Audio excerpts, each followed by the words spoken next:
If you're a married woman who loves her husband, yet slowly feels like you're losing your best self in marriage, I want you to hear this clearly.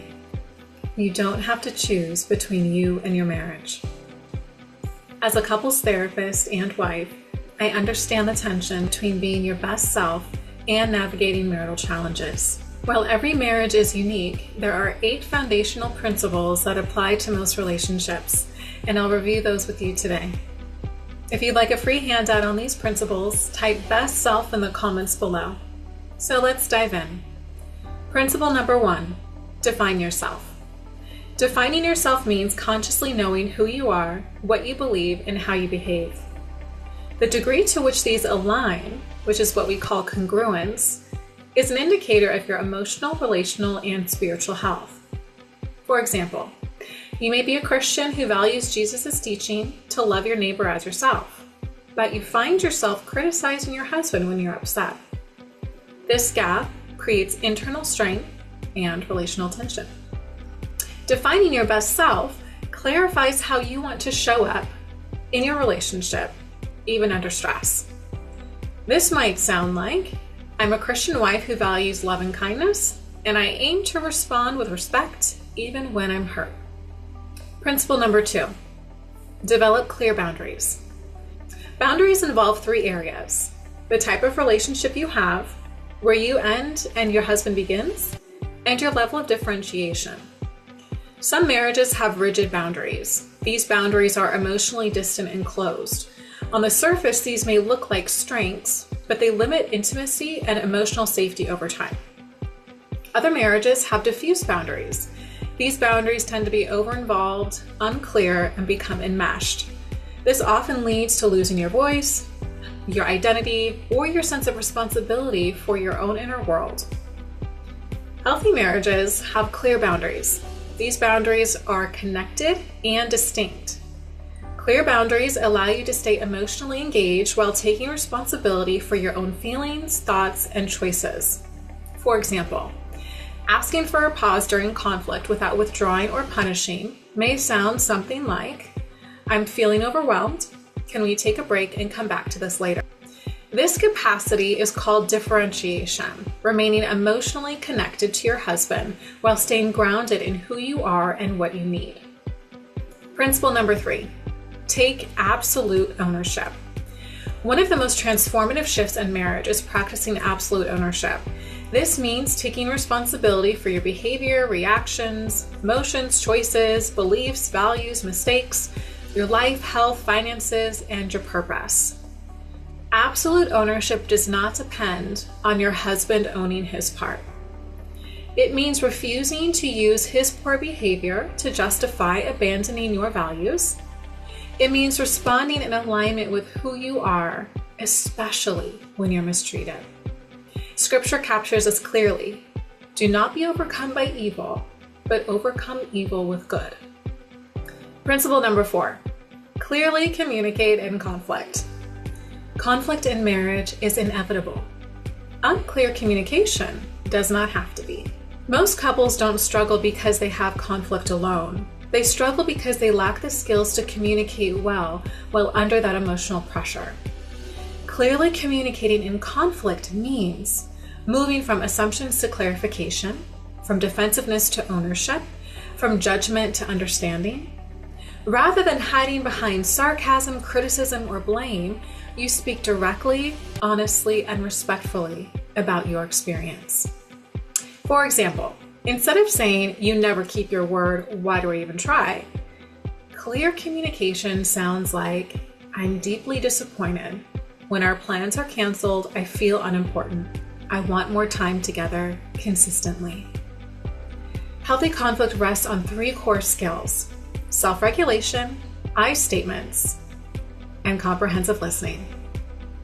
Self-regulation means managing your physiological and emotional responses during conflict especially. This includes slowing your breathing, monitoring your tone, and pausing the conversation when you feel overwhelmed.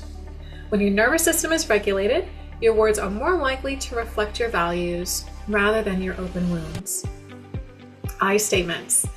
I statements are a powerful tool that define your sense of self and boundaries without blaming, attacking, or otherwise hurting your husband. For example, I feel frustrated when the bills aren't paid on time. I will take over paying them going forward. This is very different from, you always mess us up, when are you finally going to listen to me? Scripture captures this wisdom clearly again. A gentle answer turns away wrath, but a harsh word stirs up anger. Skill number 3, comprehensive listening. Comprehensive listening is the discipline of seeking understanding before seeking persuasion or solutions. Understanding your husband's perspective does not require abandoning your own. It means temporarily setting your viewpoint aside so you can truly hear his. This aligns with the biblical invitation to be quick to listen, but slow to speak. When communication in conflict is clear, respectful, and regulated, conflict becomes an avenue for growth. Principle number 5, heal and recover. Every marriage involves pain. Some of it is intentional, some of it is unintentional. All of it must be processed. Similar to our physical wounds, emotional relational healing unfolds in 3 stages. In the inflammatory phase, the harm is acknowledged, stopped, processed, and cognitively cleansed. In the repair phase, there are boundaries that are identified, forgiveness of self and your husband, and praying for yourself and your husband to deepen healing. In the remodeling phase, forgiveness is in action, and there are self-directed boundaries to help you move forward. Healing takes time, and it is a necessary process for personal and marital growth. Be encouraged. The Lord heals the brokenhearted and bandages their wounds. Principle number 6, grieve the ends of your marriage. N stands for expectations, needs, desires, and dreams. Every marriage experiences unmet ends. Where there is loss, there is grief. Depression, anger, denial, bargaining, and acceptance are all normal and interchangeable phases to go through when facing loss. Some losses are permanent, but some losses are temporary.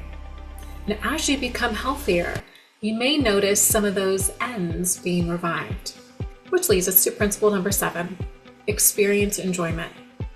Within yourself, by yourself, and for yourself. Joy and playfulness are not luxuries, they're not extras, they are stabilizers. Research consistently shows that joy and playfulness support emotional resilience, creativity, stress regulation, and relationship satisfaction. So laugh. Engage in activities you enjoy. Invite lightheartedness into your marriage and let yourself be playful. Find happiness in today, in this day God is giving you. Principle number 8, let God be God and your husband be your husband. God alone is God in your life, and his position is above both you and your husband, who are to stand next to each other, side by side. Your identity is not defined by your husband's image, success, failure, spiritual maturity. You were created by God in his image with inherent worth, and you are called back to himself through Jesus. Throughout this video, you may have thought, what about my husband? Don't these principles apply to him too? Well, yes, of course they do. However, this message is for married women because we often carry the emotional weight of the relationship. We need a safe space to see ourselves clearly, without shame, to heal thoroughly, and courageously become our best selves. If you'd like the free handout outlining these principles, type best self in the comments below. And remember, you can become your best self and stay married.